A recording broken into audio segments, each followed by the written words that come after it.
Hey everybody, today we're going to do the assembly and fit up of a kit sword from start to finish. Let's get started.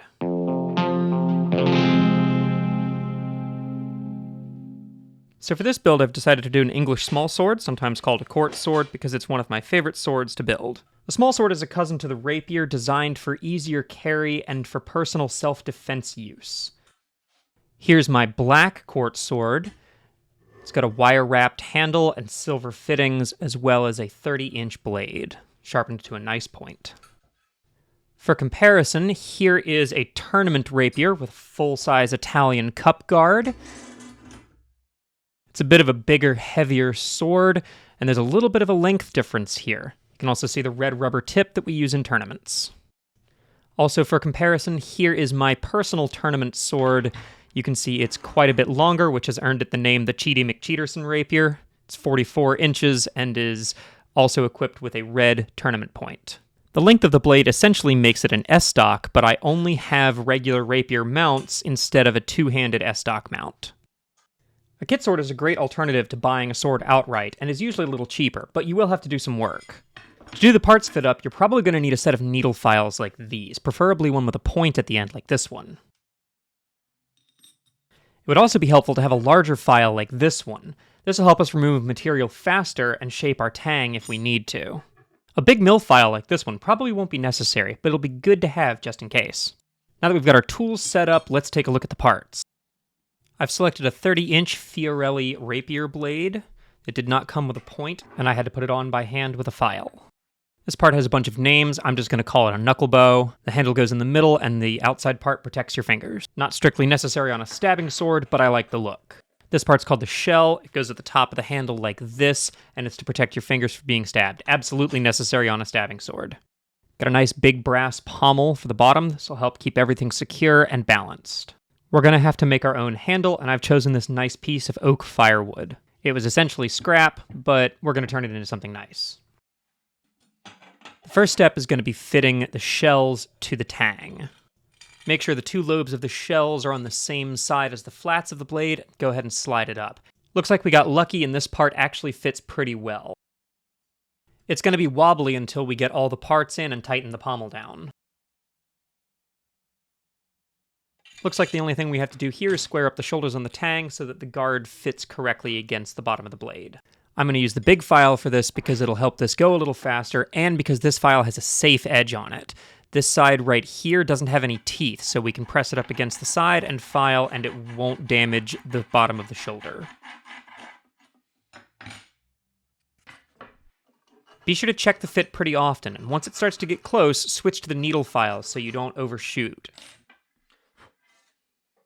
You can see this inside corner right here looks nice and crisp. Once the shells fit, we'll put a tiny radius on that inside corner to prevent the sword from breaking right there.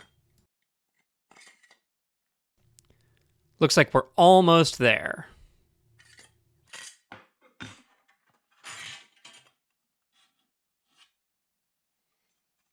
This is what it should look like when you've got it fitted up correctly. It's okay if there's a little bit of wobble. That will go away when we tighten the pommel down. Next up is fitting the knuckle bow, and these can sometimes be a bit of a pain. You can see it only fits up to about right here. I prefer to thin down the tang of my sword instead of trying to scrape out the inside of the knuckle bow. It'll be a little easier. We'll use our mill file and thin this spot down so that the knuckle bow will fit all the way up. As always, take it nice and slow and check often. We don't want to overshoot. Be sure to keep the file away from the threads here. We don't want to mess them up and have our pommel not thread all the way down. Alright, let's take a look and see how close we are.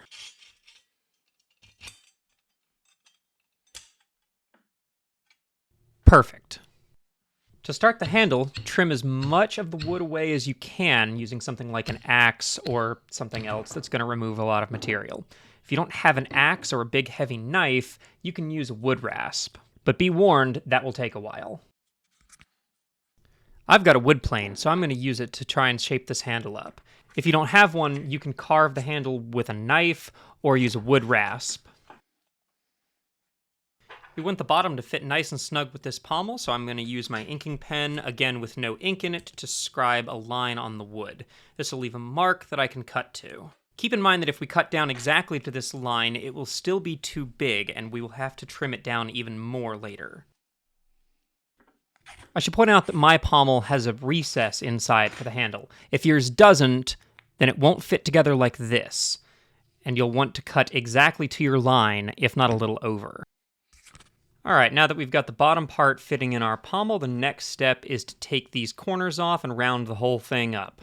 Make it look real nice. Alright, our handle looks pretty good. Got a little bit of ink on there from marking it up. Feels good in the hand. This top part fits really well with the knuckle bow. And I think we're about ready for a final fit up to make sure all of our parts go together nicely. First the shells, then the knuckle bow, then the handle, making sure that it's the right way round.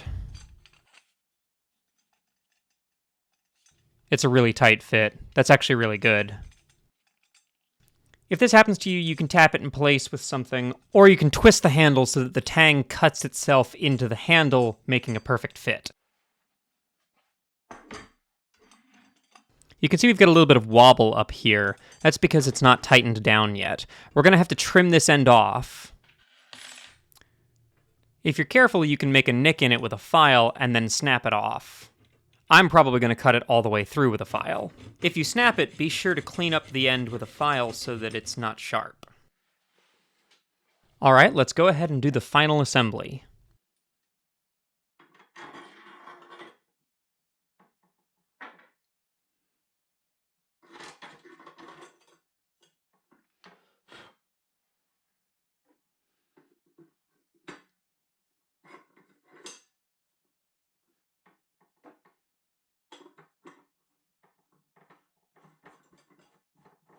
If your handle spins while you're screwing the pommel down, grab it and the knuckle bow at the same time. Should stop it from twisting.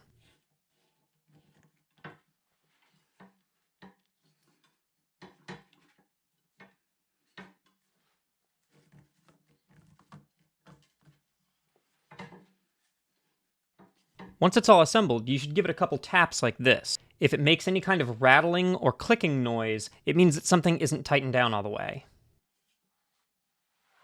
This is what it'll sound like if there's something wrong.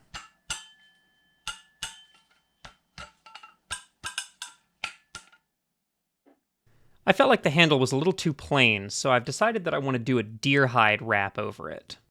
I've used a non-permanent adhesive on the back of this deer hide, and I'm just going to wrap it around the handle. Be sure to pull it tight when you do this. Deer hide has a lot of stretch to it.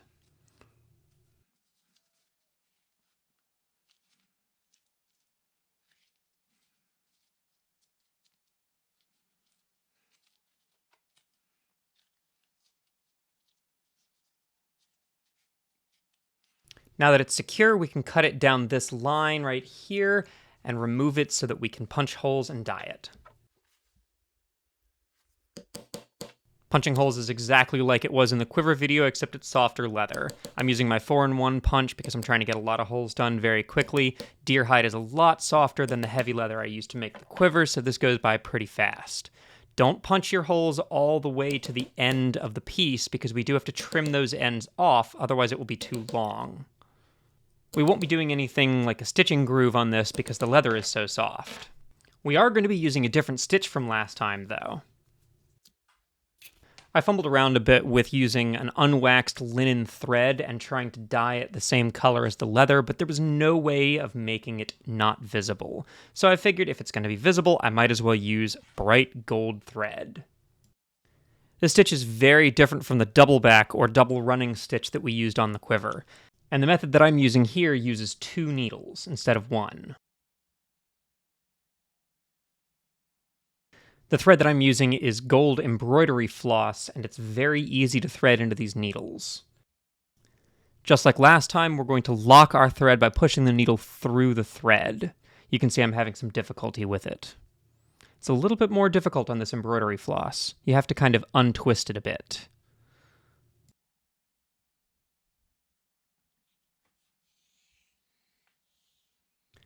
To start this stitch, we need both needles to be on the outside, and our first thread to be on the inside. I'm going to loop back over twice, once with each needle, just so that this part is extra secure.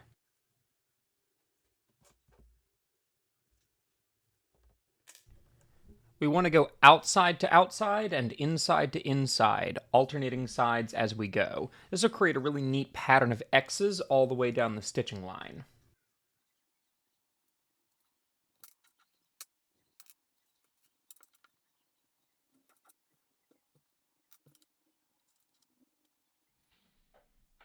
It should look like this when you're done. I've left this part bare so that it will seat with the pommel correctly. Looks like all the parts are done. Let's put it together.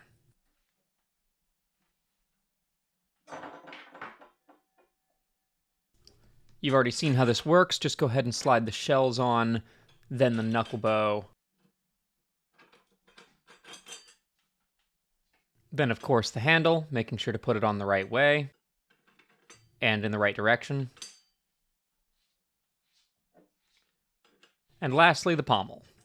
Be sure to screw it on as tight as possible. We don't want anything to shake or wobble when we're done.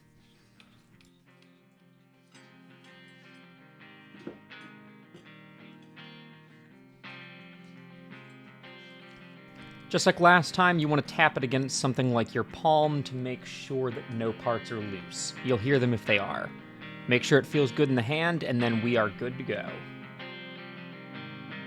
Hey everybody, thanks for checking this video out. This is planned to be the first in a 3-part series. In the next part, we will make a scabbard for this sword, and then in the last video, we'll make some mounts so that we can actually wear it. Hope you guys enjoyed it, and I will see you next time.